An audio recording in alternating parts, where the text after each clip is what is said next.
Amém.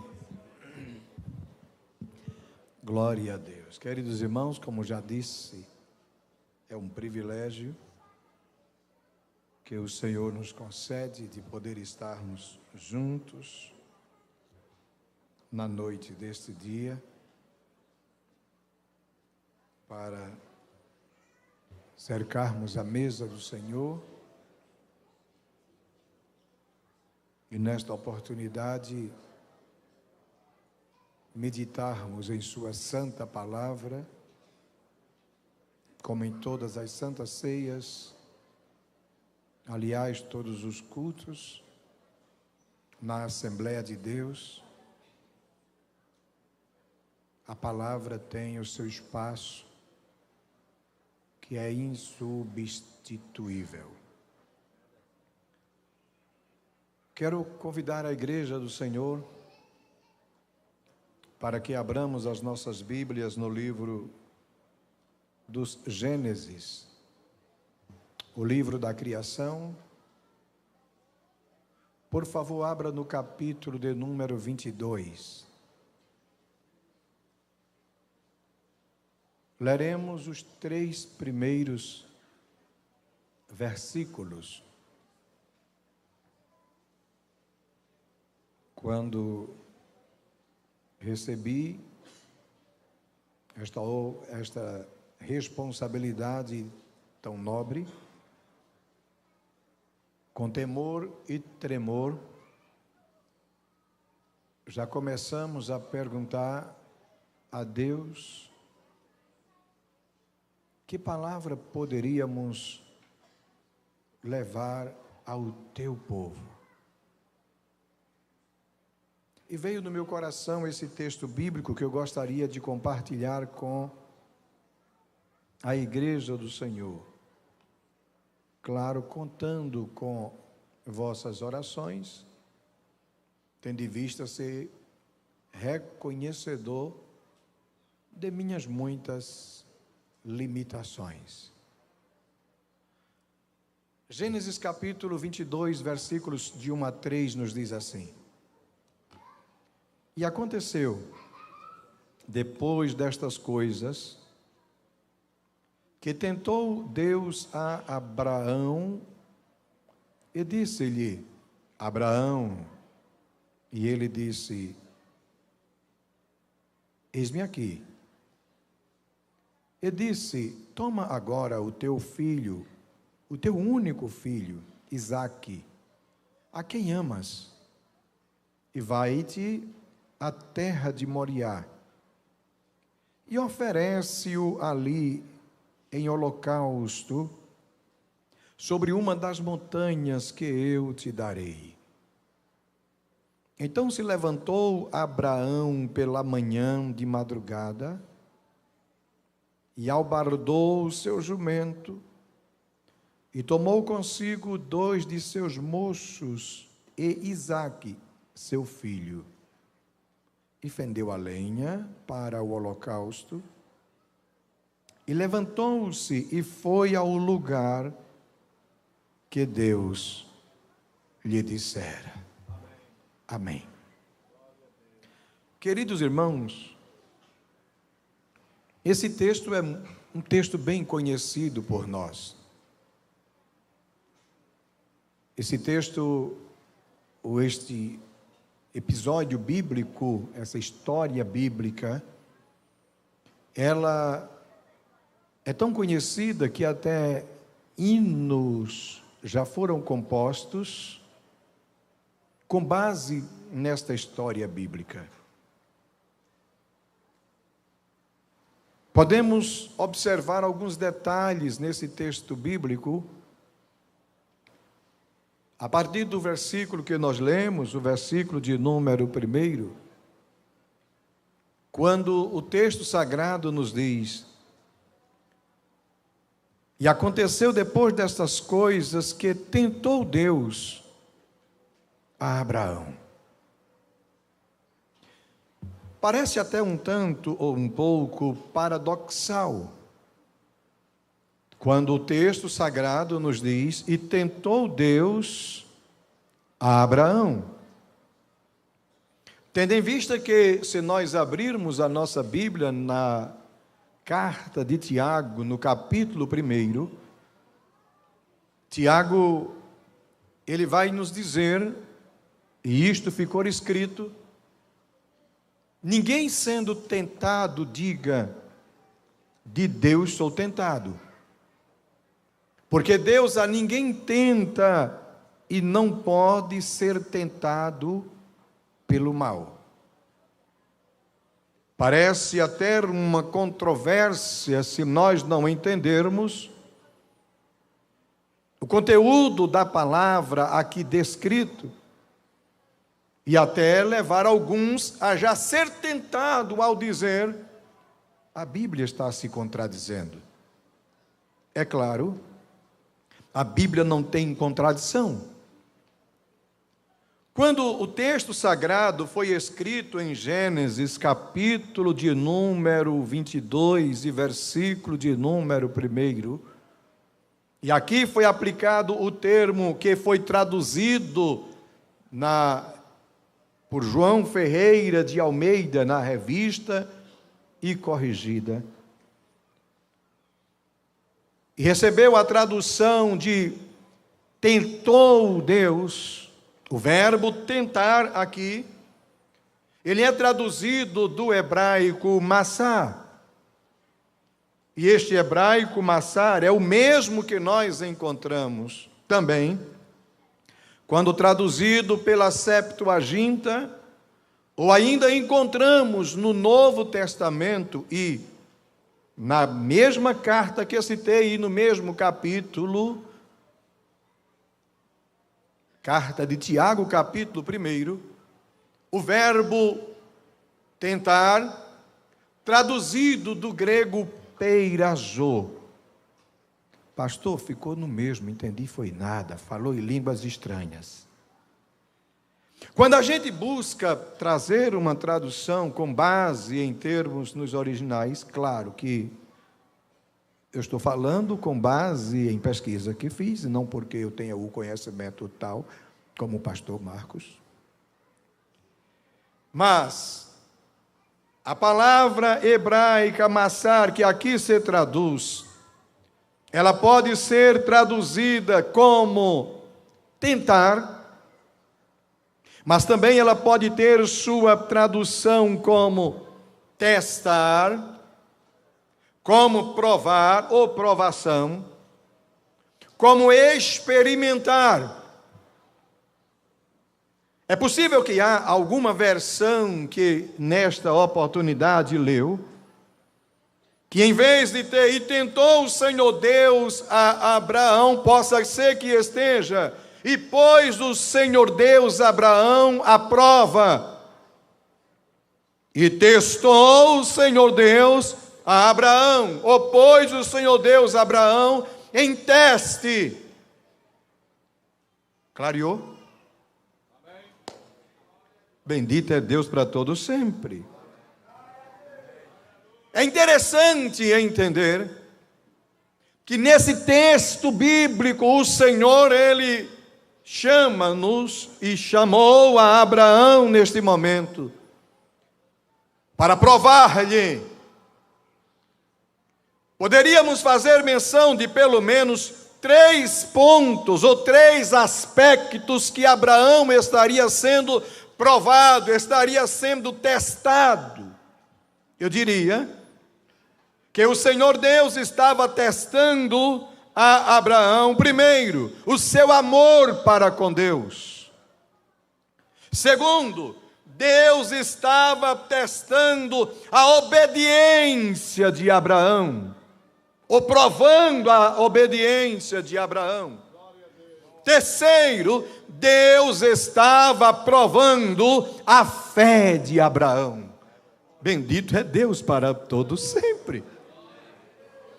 Mas antes de trazermos um comentário bíblico dentro deste, um argumento bíblico dentro desse texto, com base nesses 3 pontos, também preciso dizer-lhes que, quando digo, ou quando a Bíblia apresenta que Deus está testando, que Deus está provando, colocando alguém em prova ou a teste de alguém. Também não convém ou não quer se dizer de que Deus está testando para Deus saber quem é aquela pessoa ou como aquela pessoa reage em tal situação.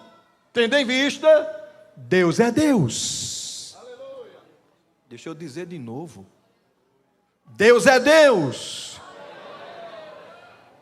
Deus é Deus. E porque Ele é Deus, Ele é onisciente, Ele sabe de todas as coisas, conhece o passado, conhece o nosso presente, conhece o nosso futuro. Ele é onisciente, Ele é Deus. Ele é onipresente, está presente em todos os lugares, ao mesmo tempo que estar aqui, está com teu parente que ficou em casa, que está enfermo, ele também está lá presente, neste exato momento. Ele é onipresente, ele também é onipotente, ele está, ou ele tem todo o poder. O poder pertence a Ele. A Ele pertence o querer e o efetuar. Bendito é Deus para todos sempre. Quando Deus nos prova, Ele não me prova para poder saber quem eu sou. Ele me prova para que eu mesmo venha me conhecer diante das provações, como reajo como crente diante dEle. Tem gente que diz assim: eu me conheço. Desculpe-me dizer-lhe, não conhece. Quem lhe conhece é Deus. Ou você nunca se pegou em uma situação que você de repente agiu de maneira que disse: eu não me conhecia desse jeito. Quando você menos esperou, você já agiu, você já falou, você já disse, você já fez. Então nós não nos conhecemos, quem nos conhece é Deus. Deus chama Abraão e põe Abraão à prova, e ele diz: Abraão, e ele diz: eis-me aqui. E Deus começa a testar Abraão, a pôr Abraão em teste, a prova, primeiro, para ver onde é que estava o amor de Abraão. Ele disse: me dá o teu filho, aquele, o teu único, aquele que tu amas. Bendito é Deus para todo sempre. Quando a gente abre a Bíblia em Deuteronômio, capítulo de número 6, no versículo de número 5, a palavra do Senhor nos diz assim: amarás, versículo 4, ouve, pois, Israel, o Senhor nosso Deus é o único Senhor. Amarás, pois, o Senhor teu Deus. Como? De todo o teu coração, de toda a tua alma e de todo o teu poder. Aleluia. Às vezes Deus chama a gente, e Jesus ele ratifica esta verdade bíblica aqui em Lucas capítulo 10, versículo de número 27. E às vezes Deus chama a gente à prova deste amor para com Ele. Como está o nosso nível de amor para com Deus? Eu me lembro, permitam-me dar um exemplozinho pequeno. Mas quando a minha esposa foi diagnosticada a primeira vez com câncer, é claro, quando o diagnóstico chega, o primeiro impacto é terrível. E a família em casa, reunida, e claro, todo mundo dá uma de forte, mas quando chega num momento desse, não é fácil. E eu me lembro que os filhos reunidos à volta da cama, ela chamou e disse: meus filhos, venham cá. Está ela ali. E parte dos filhos também. E noras.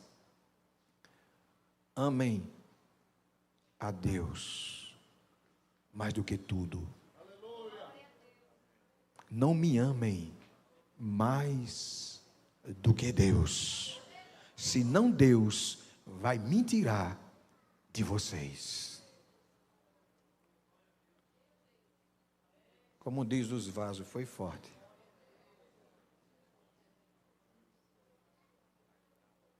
Deus tem momento que vem para provar-nos o nosso amor para com Ele. E já vai a primeira lição para a gente nesta noite. Será que nós amamos alguma coisa maior do que a Deus? Ele chama Abraão e disse: Abraão, eu quero que você me dê o teu filho, é o teu único, aquele que tu amas. Se tu amas a Ele, eu quero saber que se o amor que tu tens a Ele é superior que tu tens a mim. Oh, bendito é Deus para todo sempre. Deus provou também a obediência de Abraão. Será que Abraão iria obedecer? Porque obedecer quando é favorável a nós é muito fácil obedecer. Mas obedecer quando aos nossos olhos parece desfavorável, parece que a coisa fica mais difícil.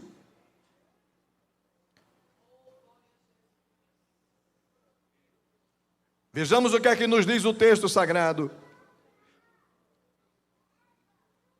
Versículo de número 2 do livro de Gênesis capítulo 22. E disse: toma agora o teu filho, o teu único, Isaque, a quem amas, e vai até a terra de Moriá e oferece-o ali em holocausto sobre uma das montanhas que eu te direi. Quando a gente abre no versículo sequente, digo: então se levantou Abraão. Olha a obediência. Obediência.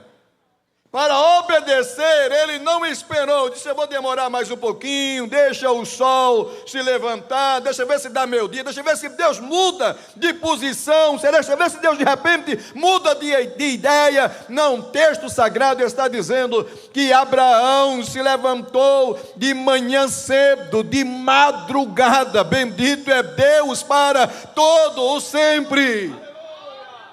Que este sentimento esteja em nosso coração, de se levantar cedo para obedecer aquilo que Deus tem designado para nós. A palavra de Deus diz assim: eu amo aos que me amam, e aos que de madrugada me buscam, me acharão. Quando dizemos, ou quando lemos esse texto, eu amo aos que me amam, os que de madrugada me buscam, ou se acordar de manhã cedo, ou levantar de manhã cedo. Observe que o texto sagrado vai dizer: então se levantou Abraão pela manhã de madrugada, e albardou o seu jumento, e tomou consigo 2 dos seus moços, Isaque seu filho, e fendeu a lenha. Acordar de madrugada pode ser literal, cedinho, nas primeiras horas do dia, ainda que escuro, mas também pode ser antes que a situação adversa aconteça. É você se acordar de madrugada, é você estar atento cedo, é você não esperar que o sol da provação ele se levante, mas você de madrugada cedinho já começa a buscar, já começa a orar, já começa a obedecer. Que há quem só obedece quando o tempo fecha, só obedece quando as coisas se complicam, só obedece quando as coisas estão dando errado, a situação vem adversa, aí se apruma, se ajeita-se, e ele se levantou de madrugada para obedecer. Bendito é o Senhor para todo sempre.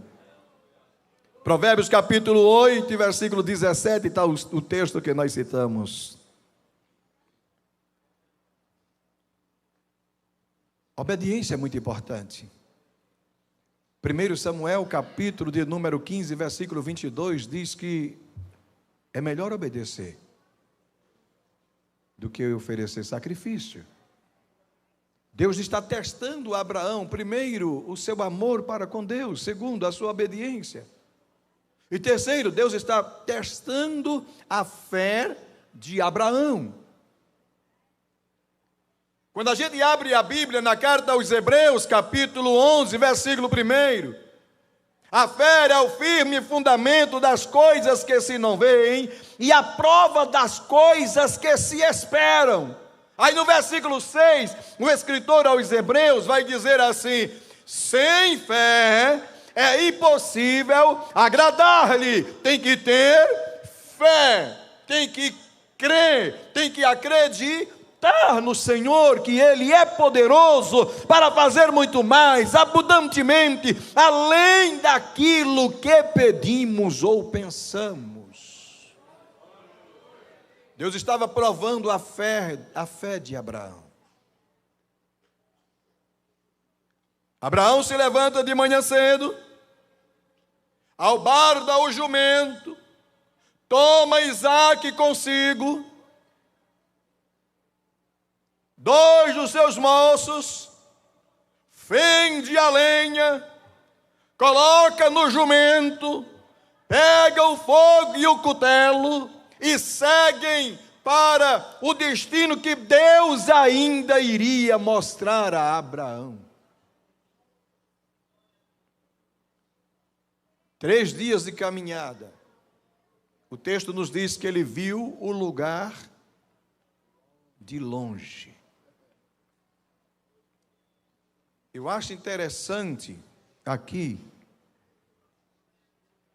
é que ele, primeiro, demonstrou amor para com Deus. Segundo, ele foi obediente à voz de Deus. Terceiro, ele demonstrou a sua fé em Deus. Mas há um detalhe interessante nesse texto, e eu já caminho para a conclusão. É que eles vão e chegam ao pé do monte.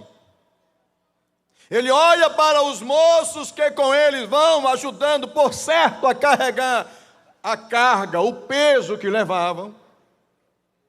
E diz para os moços: vocês vão ficar aqui com o jumento. Eu e o moço subiremos, e havendo adorado, tornaremos a vós.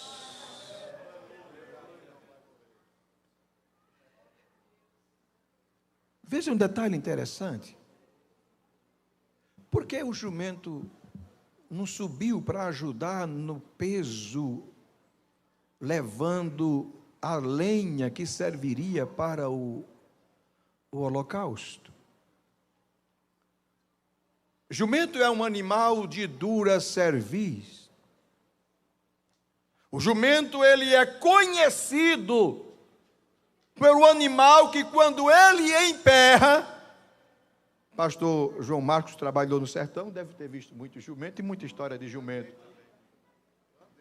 E andou de jumento também. Quando ele emperra, não é fácil desemperrar. A natureza do jumento é assim, dura, servil. Para subir ao monte e adorar, dura, servil, não combina, não dá certo. É por isso que o jumento teve que ficar embaixo. Não, o jumento fica.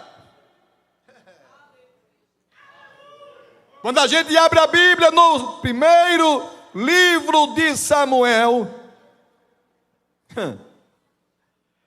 no capítulo 25, nós vemos uma história interessante. No versículo 23, havia uma situação conflituosa entre Nabal e Davi. A morte estava certa e evidente.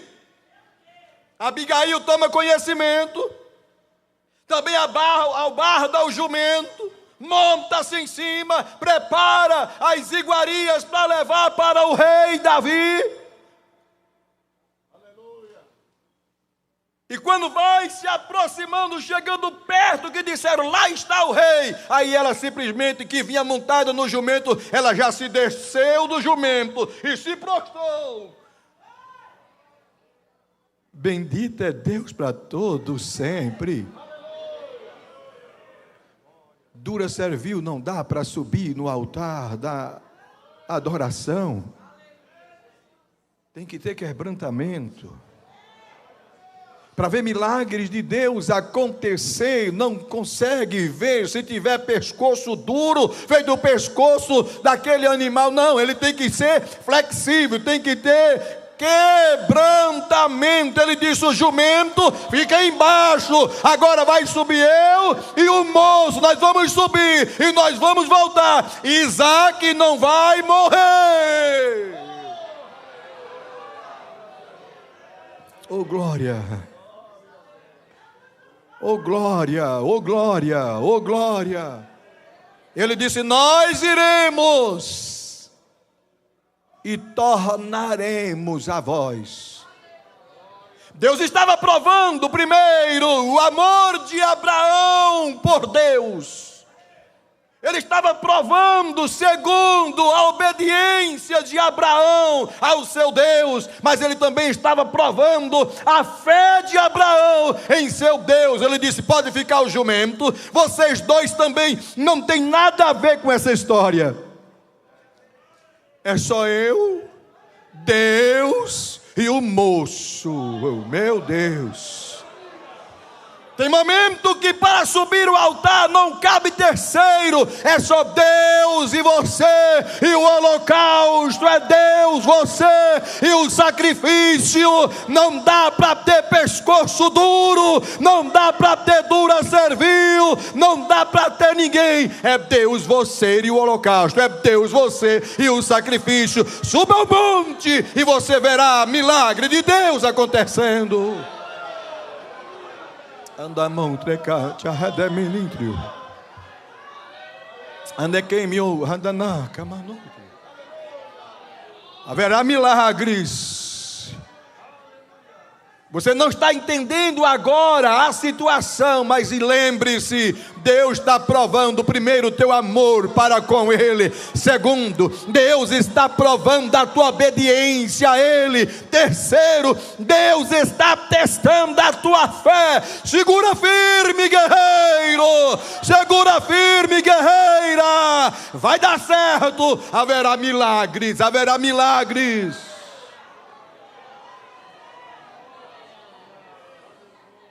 Oh, glória a Deus.